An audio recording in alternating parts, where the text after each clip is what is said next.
Well, I think the thing to put into context is this was a brand, or rather a company, that wanted to elevate its brand. So I've talked before about a staircase to heaven, so to speak. So you had, the cars that would sell in their volumes, but it was always about elevating the awareness and the excitement of the brand. So the SV was the pinnacle of that, in a non-competitive sense.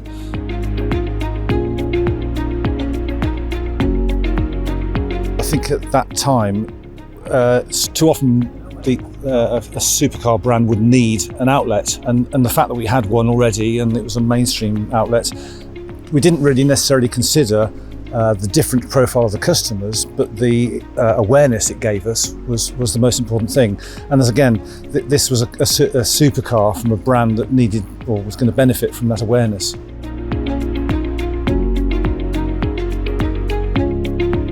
In some ways we had Porsche solely in our minds, and we knew the pedigree of the brand of MG, but the restrictions it also presented. So you had things like, and we all know what a Porsche 911 is and the exquisite things that it offered, but for us we didn't always have all of those features. So like an airbag, for example, we didn't have an airbag. So what we said is it's actually safer to have a 4 or 5 point harness, because frankly, if you're going to hit one thing, you're more likely to hit 2 lampposts in the road than one. So we just brought about a different explanation and enhanced it that way.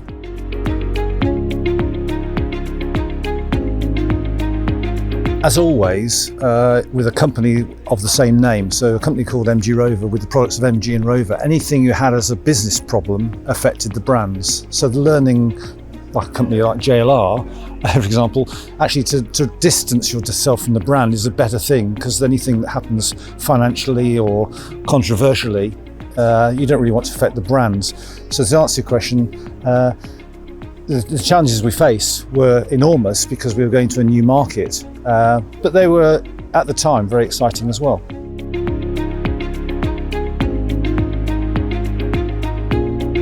I think it's done really well. Actually, it was always going to be as a sports and top of the range type vehicle, light. But I think actually people have come to understand the pedigree and the detail that went into it at the time is justified. And in fact, even the pricing of the original proposal wasn't too far out. And given the fact there are only 30 in the UK and 30 overseas, makes them unique and very rare. And so their value should be retained.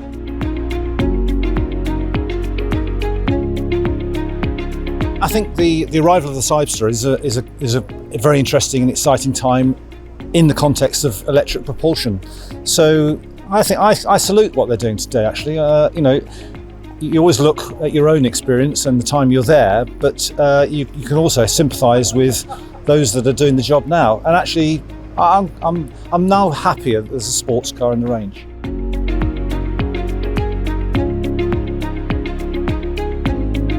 There's so much we could have done, isn't there?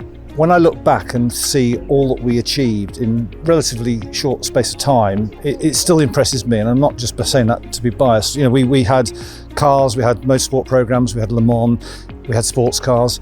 So much was achieved. I'd liked it to have gone on longer, but and I'd liked obviously the company to have been saved.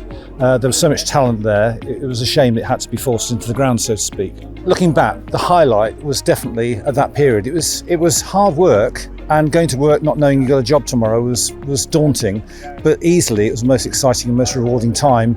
And to see the owners actually cherish their cars 20 years on is a real satisfying feeling.